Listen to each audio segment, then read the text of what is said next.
بسم اللہ الرحمن الرحیم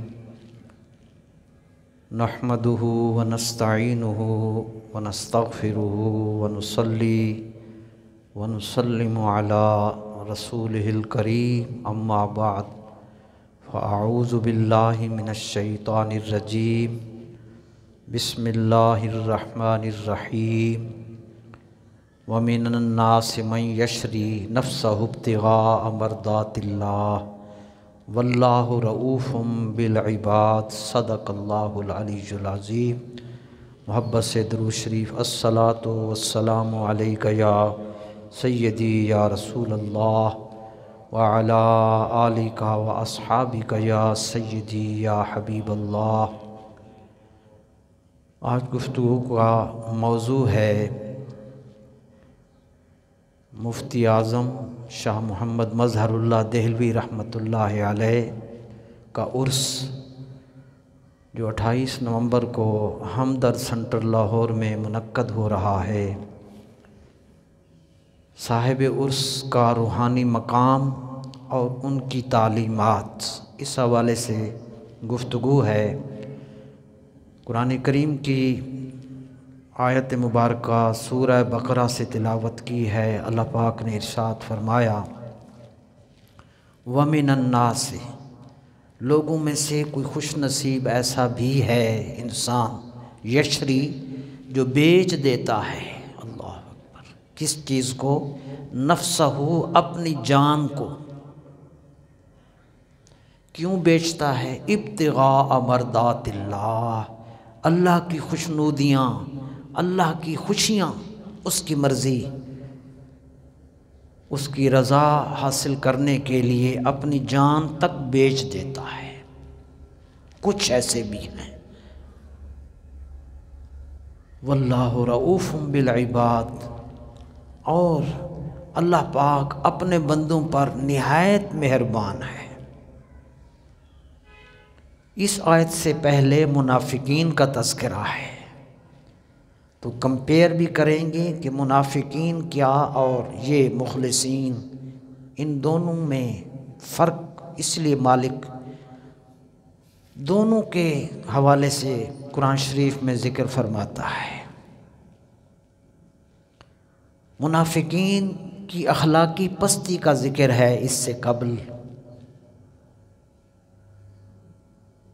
وہ بڑی تفصیل ہے، کیونکہ جب اللہ کے محبوب کا ادب، احترام اور محبت، اور اللہ رسول کی محبت اور اطاعت کا جذبہ ہی نہ ہو تو پھر رویے اور ہوتے ہیں۔ منافق کی عقیدت کی نظر حضور کی طرف اٹھتی نہیں، اور عاشق کی نظر کبھی حضور سے ہٹتی نہیں، یہ فرق ہے۔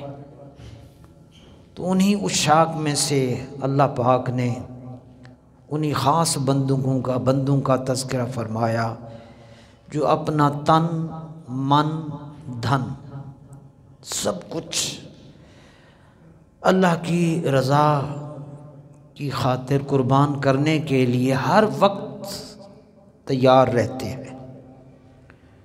یہ آیت کا تھوڑا سا مفہوم تھا۔ اب ہم آپ کو اس آیت کا شان نزول بتائیں گے کہ یہ آیت کب، کن حالات میں آیت نازل ہوئی۔ حضور علیہ السلام کے صحابہ کرام نے مکہ سے مدینہ منورہ ہجرت کی۔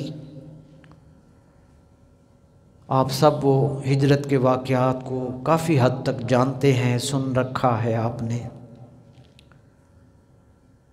ان میں سے ایک حضور کے صحابی ہیں حضرت صہیب رضی اللہ عنہ۔